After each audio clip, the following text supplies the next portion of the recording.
नमस्कार, मैं हूं नेहा पंत। आप देख रहे हैं न्यूज 18 इंडिया। कहीं सियासत, कहीं हंगामा, कहीं बवाल। यहां हर खबर से उठते हैं सुलगते सवाल। एंसेफ्लाइटिस से 135 बच्चों की मौत के बाद मुजफ्फरपुर के एसकेएमसीएच पहुंचे सीएम नीतीश कुमार को लोगों के गुस्से का सामना करना पड़ा। लोकसभा में एमआईएम नेता असदुद्दीन ओवैसी के शपथ के दौरान बीजेपी सांसदों ने जय श्री राम के नारे लगाए और जम्मू कश्मीर के अनंतनाग में सुरक्षा बलों ने मुठभेड़ में पुलवामा हमले के एक और साजिशकर्ता जैश आतंकी सज्जाद बट को ढेर कर दिया। गुजरात के कच्छ में बच्चों की एक उफनती नदी में छलांग लगाने का वीडियो सामने आया। वहां कच्छ के इलाके में तेज हवाओं के साथ भारी बारिश की चेतावनी जारी की गई, लेकिन मौसम विभाग की चेतावनी की परवाह किए बिना कई बच्चे वहां रुक्मावती नदी पर बने पुल पर मौजूद दिखे। इस दौरान 2 बच्चे पुल की दीवार को पार करते हुए उसके किनारे पहुंच गए, जिनमें एक ने देखते ही देखते बिना नदी की तरफ मुड़े नीचे छलांग लगा दी। इसके बाद एक दूसरे लड़के ने भी स्टंट करते हुए नदी में छलांग लगा दी। बच्चों के इस खतरनाक स्टंट के दौरान वहां काफी तेज हवा बह रही थी, जबकि नीचे नदी में काफी ज्यादा पानी होने का भी दावा किया गया, लेकिन वहां मौजूद बच्चे लापरवाही के साथ नदी में छलांग लगाते रहे। पटना की बैठक में एंसेफ्लाइटिस पर बेपरवाह रवैया दिखाने वाले बिहार के स्वास्थ्य मंत्री मंगल पांडे पर विरोधियों ने हमले तेज कर दिए। मंगल पांडे ने इस बैठक में बच्चों की मौत पर ध्यान देने की जगह भारत पाकिस्तान मैच का स्कोर पूछा था, जिसके बाद आरजेडी ने मंगल पांडे की लापरवाही पर उन्हें आड़े हाथ लिया। क्रिकेट के प्लेयर काफी हैं हराने के लिए पाकिस्तान की। आपका जो काम है वो आपको करना चाहिए। आरएलएसपी ने भी मंगल पांडे के रवैये की आलोचना की। उस पर क्या फिर हम बात करेंगे तो राजनीति की बात हो जाएगी, और मैं समझता हूं कि कहीं न कहीं संवेदनहीनता का द्योतक है। बिहार के स्वास्थ्य मंत्री मंगल पांडे ने जिस वक्त मैच का स्कोर पूछा, तब वहां केंद्रीय स्वास्थ्य मंत्री डॉक्टर हर्षवर्धन भी मौजूद थे। वहीं बिहार के सीएम नीतीश कुमार का मुजफ्फरपुर में जमकर विरोध हुआ। एंसेफ्लाइटिस से पीड़ित बच्चों के परिवार से मिलने पहुंचे नीतीश के खिलाफ पीड़ितों का गुस्सा फूटा और नीतीश के खिलाफ खूब नारेबाजी हुई। इस दौरान नीतीश मुर्दाबाद के भी नारे लगे। अस्पताल में डॉक्टरों के साथ बैठक के बाद नीतीश कुमार मीडिया से बात किए बिना ही चले गए।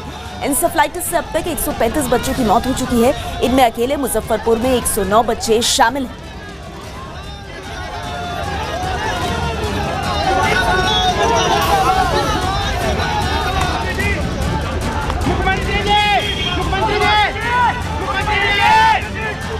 कुल अब तक 485 मामले एईएस से संबंधित 485 मामले केजरीवाल एवं एसकेएमसीएच में दर्ज हुए हैं, जिसमें कुल 153 बच्चों को ट्रीट करते हुए उनको वापस घर भेजा जा चुका है। 161 बच्चे अभी वर्तमान में इलाजरत हैं, दोनों ही अस्पताल मिलाकर। उन 161 में से 40 बच्चे डिस्चार्ज होने की स्थिति में। जो बच्चे भर्ती हैं उनमें अभी तक कुल 16 ऐसे बच्चे हैं जो अभी सीरियस कंडीशन में, जिनकी स्थिति थोड़ी गंभीर बनी हुई। आज माननीय मुख्यमंत्री महोदय का दौरा था एसकेएमसीएच में। बिहार में 135 बच्चों की एंसेफ्लाइटिस से मौत के बाद मुजफ्फरपुर से बीजेपी सांसद अजय निषाद ने विवादास्पद बयान दिया। अजय निषाद ने इसके लिए 4G यानी गांव, गर्मी, गरीबी और गंदगी को जिम्मेदार ठहराया। मेरा यह मानना है कि इसमें थोड़ा सा 4G पे अगर हम लोग कॉन्शियस करें तो उस पर ज़्यादा काम करने की ज़रूरत है। पहला G फॉर गांव, G फॉर गर्मी, G फॉर गरीबी और G फॉर गंदगी। कहीं ना कहीं इससे ये बीमारी का ताल्लुक है। सीरिया के इदलिब प्रांत में वहां की सेना ने तुर्की की एक पोस्ट पर हवाई हमले किए। इन हवाई हमलों में 15 नागरिकों की मौत हो गई, जिनकी चपेट में वहां के एक रिहायशी इलाके के कई मकान आ गए। हमले के फौरन बाद बचाव दल के सदस्यों ने उन मकानों में रहने वालों की तलाश शुरू कर दी। बम बरसाए जाने के बाद अफरा तफरी और चीख पुकार मच गई। बचाव दल ने ढह चुके मकानों के नीचे से कई लोगों को निकाला और उन्हें अस्पताल भेजा। सीरिया सरकार ने दावा किया कि ये हमले विद्रोहियों को निशाना बनाकर किए गए थे। हालांकि सेना के हमलों के कुछ ही घंटों बाद विद्रोहियों ने भी इसका बदला लिया। उन्होंने इदलिब के पास अलेपो प्रांत में रॉकेट दागे, जिनकी चपेट में आने से कई लोग मारे गए। विद्रोहियों के हमले में घायल हुए लोगों को अस्पताल में भर्ती कराया गया।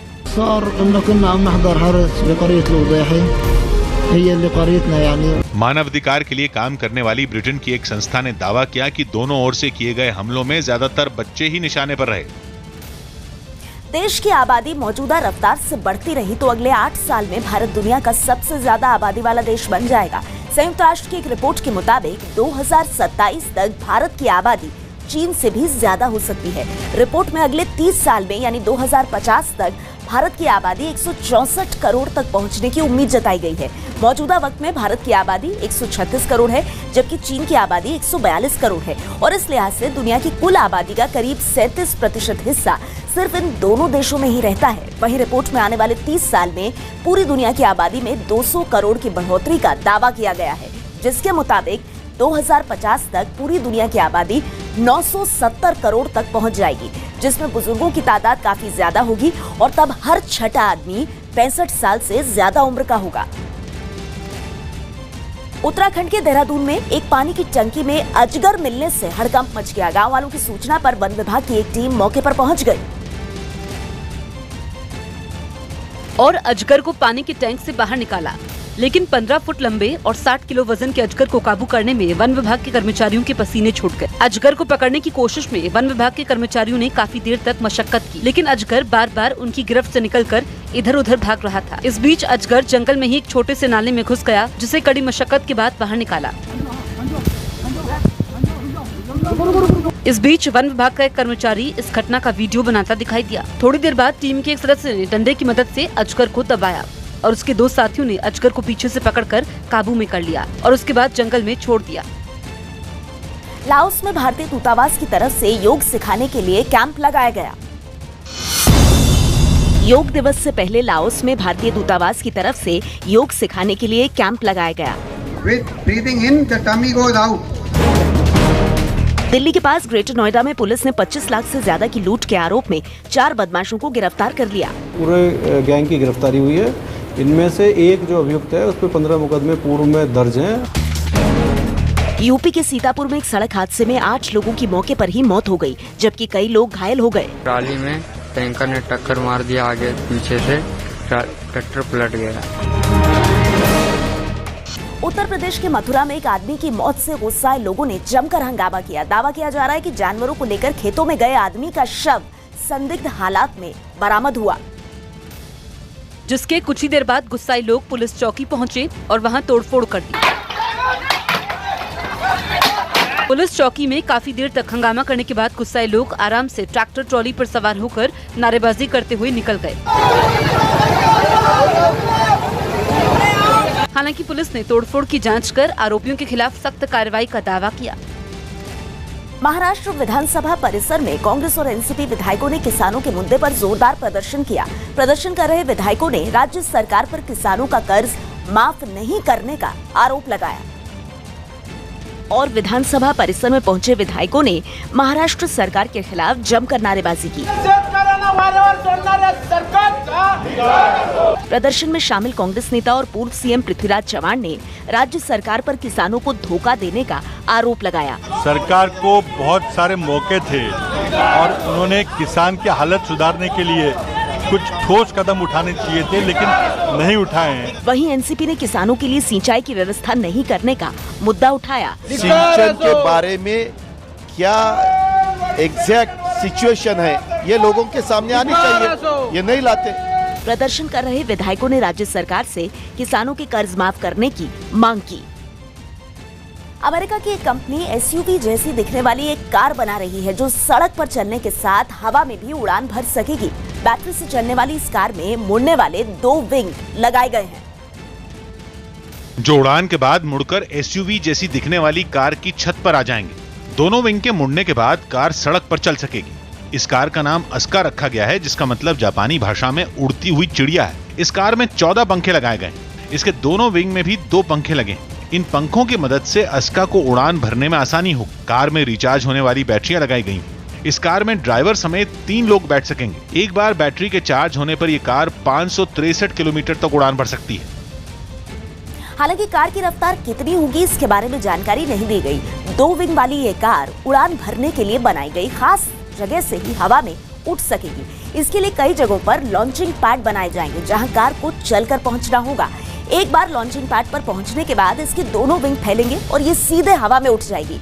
इसके बाद मंजिल पर पहुंचते ही दोनों विंग फिर से मुड़ जाएंगे और कार पहियों की मदद से चल पड़ेगी। 2025 में लॉन्च होने वाली इस कार को बिना ड्राइवर के चलाने की भी योजना है। इस कार की कीमत भारतीय रुपयों में करीब 35 लाख होगी। जयपुर नगर निगम में राष्ट्रगीत और राष्ट्रगान बंद किए जाने पर सियासत गर्मा गई और बीजेपी ने राष्ट्रवाद के मुद्दे पर कांग्रेस को घेर लिया। बीजेपी ने आरोप लगाया कि लोकसभा चुनाव में मिली करारी हार के बाद कांग्रेस ने बौखलाहट में ये कदम उठाया है और इसे राष्ट्रद्रोह बताते हुए दोबारा राष्ट्रगीत और राष्ट्रगान शुरू किए जाने की मांग की। मैं आज ही कांग्रेस पार्टी को चेतावनी देना चाहता हूं कि या तो अपनी इस गलती को सुधार करें और इस तरह की गलती दोबारा नहीं करें, अन्यथा इस बार के राजस्थान के निकायों के चुनाव भी राष्ट्रभक्तों के बीच और राष्ट्रद्रोहियों के बीच होगा। जबकि कांग्रेस ने आरोपों पर पलटवार करते हुए इसके पीछे तकनीकी खराबी का हवाला दिया। किसी कारणवश से मशीनरी में खराबी हो जाने के कारण से ये राष्ट्रगान बंद हो गया था। मेरे प्रसंज्ञान में अभी शाम को 6:08 पे लाया गया है और मैंने निर्देशित कर दिया है कि कल की तारीख में एक राष्ट्रगान वापस प्रारंभ होगा। यूपी के कानपुर में चिप्स बनाने वाली एक फैक्ट्री में आग लगने से हड़कंप मच गया। बताया गया कि यह आग शॉर्ट सर्किट की वजह से लगी, जिसने कुछ ही देर में इस फैक्ट्री के अलावा पास में मौजूद 5 और फैक्ट्रियों को भी अपनी चपेट में ले लिया। फैक्ट्री आग की लपटों से घिर गई और फैक्ट्री से उठता काला धुआं इलाके में फैल गया। आग फैलती देख इलाके के लोगों में अफरा तफरी मच गई और दमकल विभाग को आग लगने की जानकारी दी गई। कुछ देर में दमकल की 6 गाड़ियां वहां पहुंची और दमकल कर्मियों ने काफी मेहनत के बाद इस आग पर काबू पा लिया।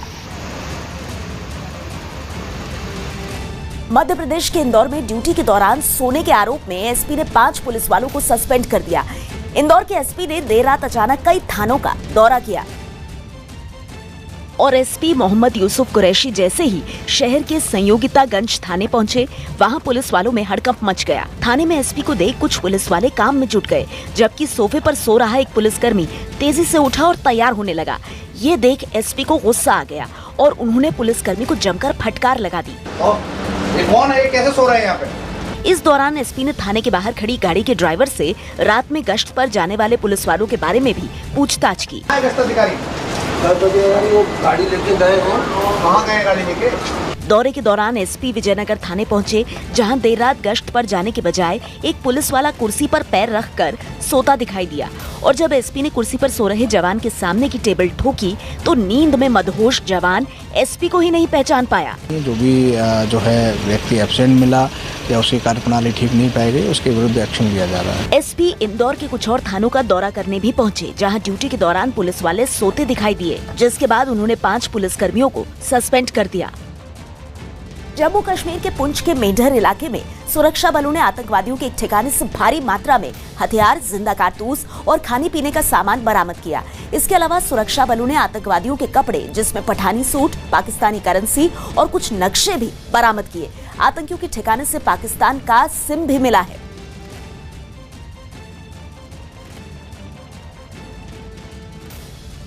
लखनऊ में कांग्रेस दफ्तर में चोरी के बाद सुरक्षा कड़ी कर दी गई है। लखनऊ में कांग्रेस दफ्तर में हुई चोरी के बाद सीसीटीवी कैमरे लगवा दिए गए और सुरक्षा भी कड़ी कर दी गई। सवाल ये है कि पार्टी कार्यालय में काफी और भी चीजें हैं, लेकिन चोरी सिर्फ बायोमेट्रिक मशीन की हुई है। मध्य प्रदेश के सागर में एक सड़क हादसे में 5 लोगों की मौत हो गई। घटना की सूचना पर पुलिस तत्काल आई और सबको ले गई, हॉस्पिटल पहुंचवाई। राजस्थान के जोधपुर में गंदगी फैलाने से रोकने पर एक ठेले वाले पर नगर निगम के कर्मचारी के ऊपर गर्म चाय फेंकने का इल्जाम लगा, जबकि दुकानदार ने निगम कर्मचारी पर दादागिरी करने का आरोप लगाया। साफ सफाई कर्मी आए और दादागिरी से मेरा सामान डाल दिया, नहीं मेरे से पूछा नहीं कोई बात। दिल्ली ट्रैफिक पुलिस के एक जवान ने रैप के जरिए लोगों को ट्रैफिक नियमों का पालन करने का संदेश दिया। हेलमेट की, सीट बेल्ट की नियम अगर अपनाएगा, जीवन खुशहाल बन जाएगा। बात मेरी मान, सुरक्षा को जान। हैदराबाद में कांग्रेस नेता वी हनुमंत राव और पूर्व सांसद हर्षा कुमार को बिना इजाजत आम्बेडकर की मूर्ति लगाने के आरोप में पुलिस ने हिरासत में ले लिया। कांग्रेस नेता प्रशासन की ओर से आम्बेडकर की मूर्ति हटाए जाने से नाराज थे। जिसके बाद कांग्रेस नेता वी हनुमंत राव और पूर्व सांसद हर्षा कुमार अंबेडकर की मूर्ति के साथ हैदराबाद के पुंजागुट्टा सेंटर पहुंचे और चौराहे पर मूर्ति लगाने की कोशिश करने लगे। मूर्ति लगाने की जानकारी मिलने के कुछ देर बाद वहां पहुंचे पुलिस वालों ने उन्हें समझाने की कोशिश की, लेकिन दोनों में बहस हो गई। पुलिस के समझाने के बाद भी कांग्रेस नेता नहीं माने और मूर्ति लगाने के बाद लोहे की जंजीर से उसकी घेराबंदी करने लगे, लेकिन पुलिस ने उन्हें ऐसा करने से रोक दिया। इस दौरान वहां कांग्रेस कार्यकर्ताओं के साथ लोगों की भारी भीड़ जुट गई, जिसके बाद कार्यकर्ताओं और पुलिस वालों में धक्का मुक्की होने लगी। धक्का मुक्की के दौरान हनुमंत राव बीच सड़क पर लेट गए। इस बीच भीड़ पर काबू पाने के लिए कुछ और पुलिस वालों को वहां बुलाया गया, जिसके बाद पुलिस ने हनुमंत राव समेत दूसरे नेताओं को एक गाड़ी में बिठाया और अपने साथ ले गई। जेपी नड्डा को बीजेपी का कार्यकारी अध्यक्ष बनाए जाने पर दिल्ली में पार्टी कार्यकर्ताओं ने जश्न मनाया। बीजेपी कार्यकर्ता सुबह से ही जेपी नड्डा के आवास के बाहर बड़ी संख्या में जुट गए थे, जिन्होंने पहले जेपी नड्डा के समर्थन में नारे लगाए और फिर जमकर आतिशबाजी की। कार्यकर्ता बड़ी संख्या में जेपी नड्डा के मोतीलाल नेहरू मार्ग के घर के बाहर है, जहां पर जश्न का माहौल है।